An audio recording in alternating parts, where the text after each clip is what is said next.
Hallo und willkommen zurück zu Danganronpa Trigger Happy Havoc. In der letzten Folge haben wir den Mod rekreiert. Und ja, jetzt sehen wir mal, ob das auch alles so stimmt.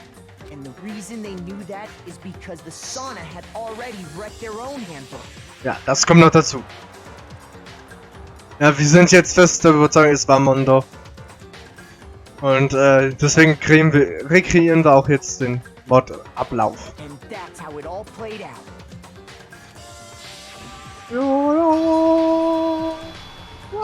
right, Mondo Arata?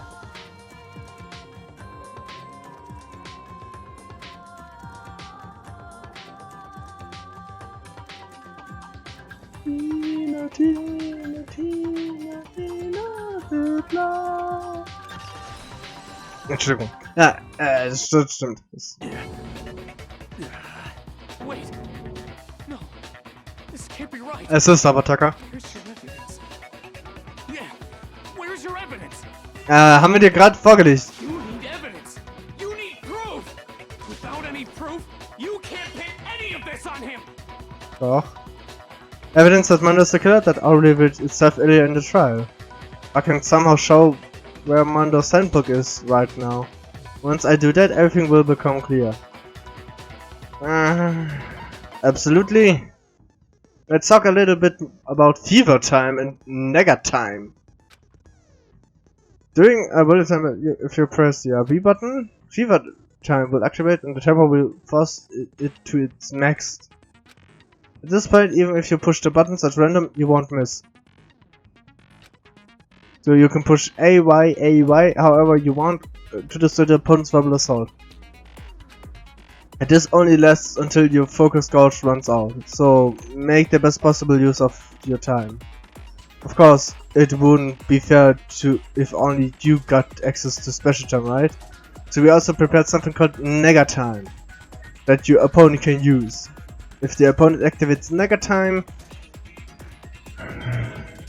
during the bullet time battle, your tempo marker will disappear, making it quite a bit tougher. Hit the buttons in rhythm.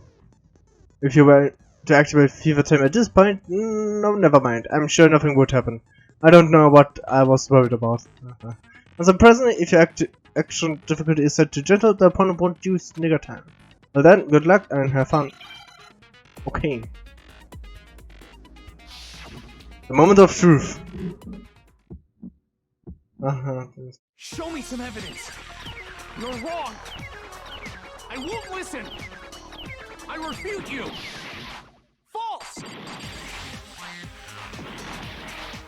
Show me some evidence. I won't listen. False. I refuse to vote. Show me some evidence. You're wrong. I won't listen. I refute you. False. Show me some evidence. I won't listen. False. You're corrupt. I refuse to vote. I refute you. False. You're corrupt. Show me some evidence. I won't listen. I refuse to vote. Show me some evidence. This should prove it. Genau. Ich hatte keine Ahnung mehr, wie das Ganze funktioniert. Ich hab wahrscheinlich ganz viel Mist gebaut. My thinking so far is right. Mondo must have replaced his broken handbook with Leon's. In which case, we can just check each of our handbooks right now. Once we do that, we'll... We don't gotta do that. Huh? Oh. Yeah. I did it. I killed him. Mondo, ich mochte dich.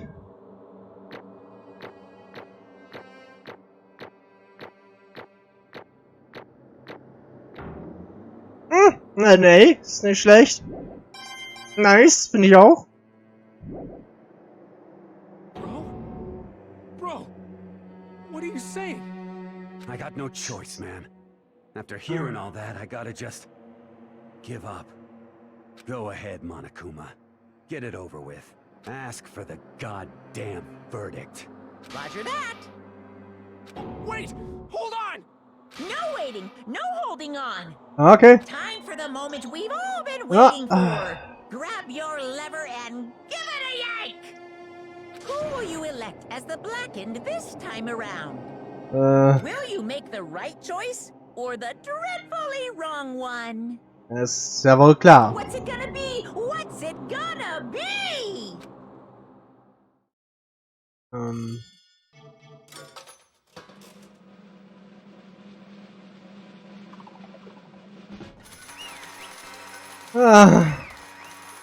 Mondo.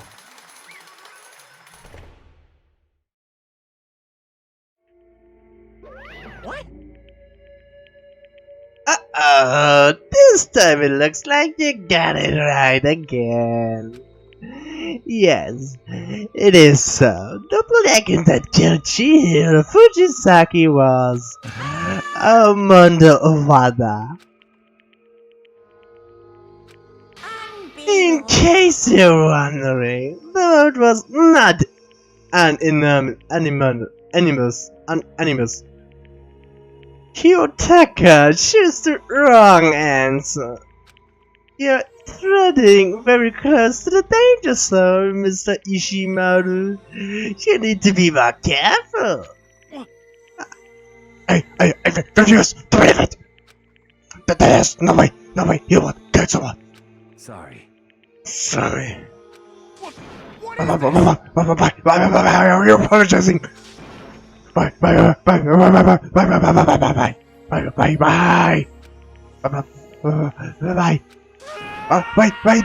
did you do it? Now then.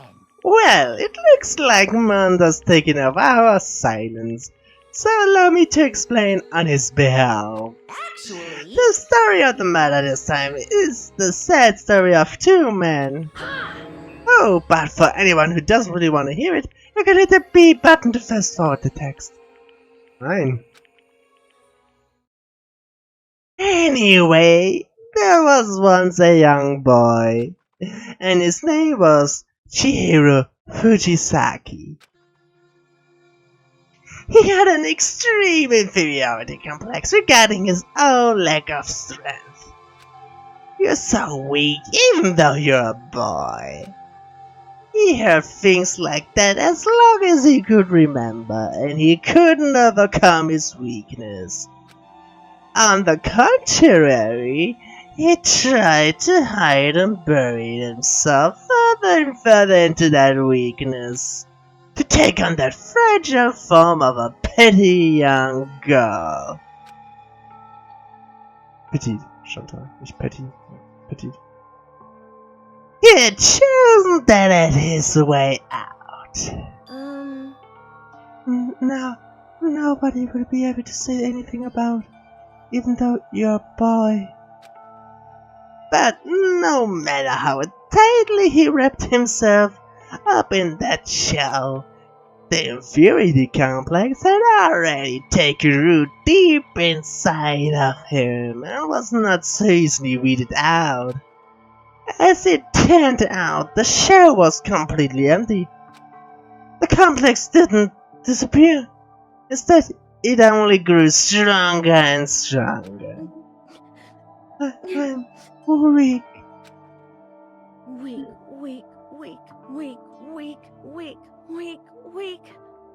Thank you, Chihiro. Once the killing game had begun here at the school, he had no choice but to accept this fact. After all, this world is survival of the fittest. If you're not strong, you don't survive.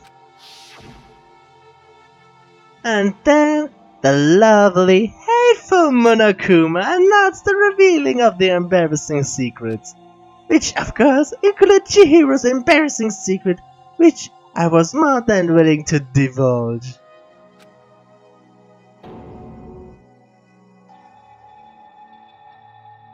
Even though he dresses like a girl, Chihiro is actually a boy. Hey, And that was something Chihiro couldn't let anyone find out, no matter the cost. If that was revealed, it would be the end.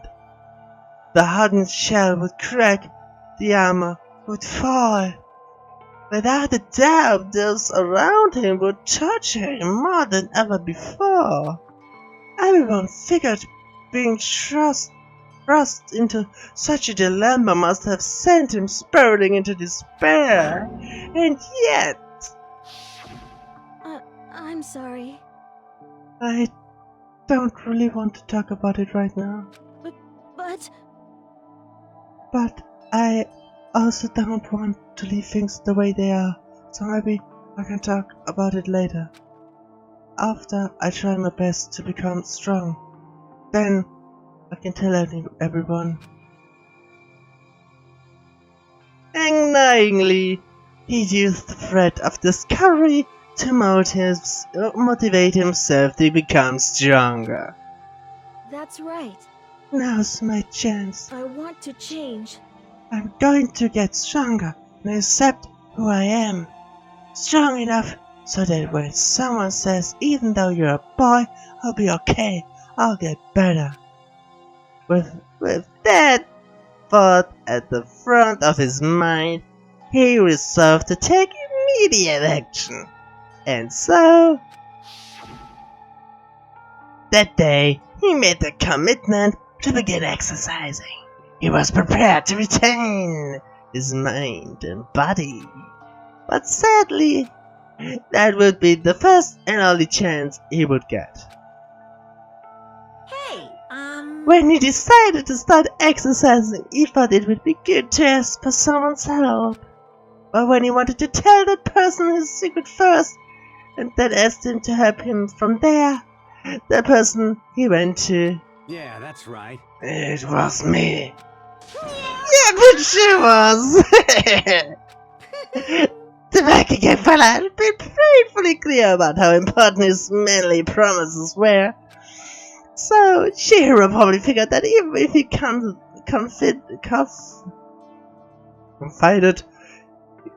confided in Mondo, his honor would make him keep the secret. Plus, Mr. Macho Mondo was the very symbol of a strong man that Chihiro always had always aspired to. Maybe talking to Mondo about it will help me give some courage. So he went and asked Mondo. To help him become strong. This is not Chihiro. That was his aspiration. And though they're only with Mondo's support, would he ever be able to come close to that? Correct. So then, that must be why Mondo did what he did. To keep the promise he made to Chihiro. Huh? What he did? You mean, that's why Mondo carried Chihiro from the boys' locker room to the girls' locker room? Indeed. Yes, that's exactly what I mean. Wasn't that to cover up what he had done? Certainly. That could have been part of it, but I don't think it was the main reason. The real purpose was to keep the promise between men he had made to Chihiro. But how does moving the body keep a secret? Because If everyone knew he'd been killed in the boys' locker room, then everyone would have been arguing about how she got into the boys' locker room, right? Once that started up, at least a few of us would have immediately begun to suspect his identity. So, he tried to protect Chihiro's secret by putting him in the girls' locker room and stealing his handbook. See? Then Mondo did all that to keep the promise he had made to Chihiro, who he'd also killed. Das ist traurig. Wir tun beide leid, Chihiro und Mondo.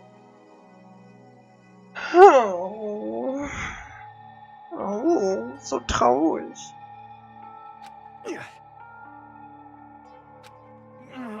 Why would he do that? The more I hear you talk, the more I don't understand. I mean, you guys trusted each other, right? So why did you? Because, no matter what, I didn't want anyone to know. I knew it. So that's what triggered it after all. The possibility of having your embarrassing memories and secrets exposed. What is this? That's impossible. Nothing could have been that bad. Something he didn't want anyone to know, even if it meant killing someone. You're wrong. That's impossible. Don't make me repeat myself. How many times must I repeat myself? To judge others by your own standard is the height of folly. Even if you can't comprehend it, he obviously can. That's all there is to it. Well, while we're on the subject, why don't I tell you? That embarrassing memory, that secret he didn't want anyone to know. You know what Mondo did? He killed his own brother. Oh. Oh. Oh. Oh. Nah. Okay.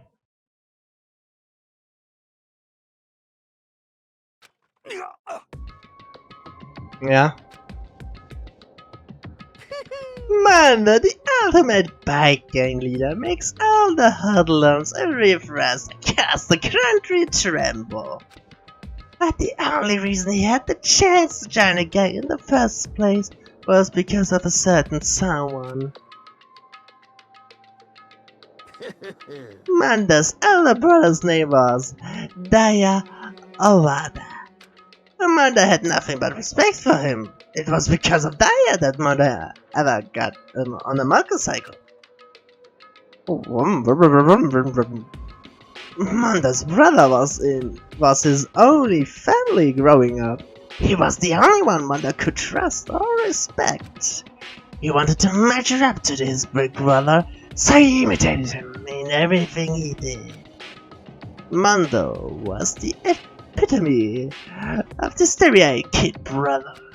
Meanwhile, the characteristic older brother had put together a local motorcycle gang. And before anyone knew it, it had grown into the biggest biker gang in the country. Daya, the elder brother, number one in the gang, and his number two, his younger brother, Mondo. In the beginning, everything was peaches and gravy. But when Mondo started to think about how he would have taken over the gang from his brother someday, his brother's greatness, his reputation began to gnaw on Mondo's very soul. The kid's gonna take over from Daya, huh? Daya created this gang with his bare hands, or is just along for the ride. Can someone like that really be our leader? All they do is make the gang look bad. Oh. Almost every day, Mondo hears the gaspes and whispers of the other members of the gang, which is why I gotta get stronger than Daya. Once, just one time. No matter what, I gotta win. don't fuck with me. I don't care what it takes, I gotta come out on top. And on the night of his amazing brother's retirement ceremony, Mondo challenged him to a street race. But during the race, tragedy struck.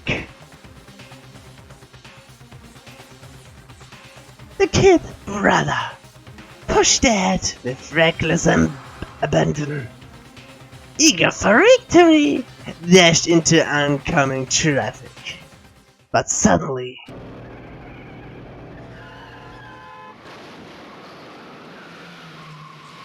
Oh.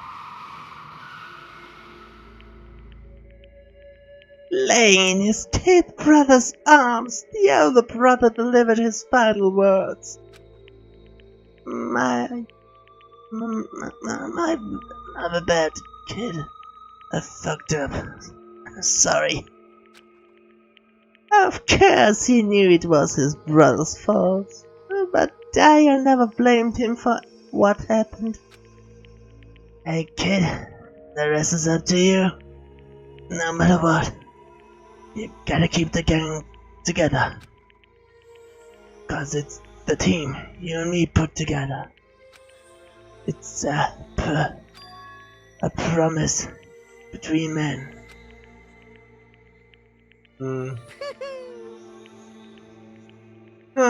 Traurig. He decided to hide the truth of what happened from everyone else in the gang, in order to keep the gang together and keep the promise to his brother. He could never admit to anyone that it was his own weakness that had caused the accident. And as a result, the team was made even stronger under the banner of the kid who bested his big brother. Daya was gonna lose to his kid brother, so he got stupid and got himself killed. That became the explanation for what happened. Mondo's lie became the truth. He wanted to lead the team so bad, he was willing to tell all kinds of lies about his brother. I'm strong.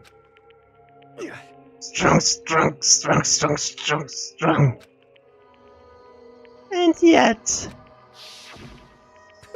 as soon as our killing game began, he realized, no matter how tough he pretended to be, he was just another weakling that could die in an instant. And then the hateful Monokuma announced the revealing of the embarrassing secrets. And at that point, it was clear I would have no problem shedding light on his secret. Mondo killed his own older brother. No matter what, I couldn't let the other gang members find out. Okay. Das macht alles so traurig. Auf diesen sehr traurigen Zeitpunkt beende ich die Folge. Ich bedanke mich fürs Zusehen, sage tschüss, bis zum nächsten Mal und auf Wiedersehen.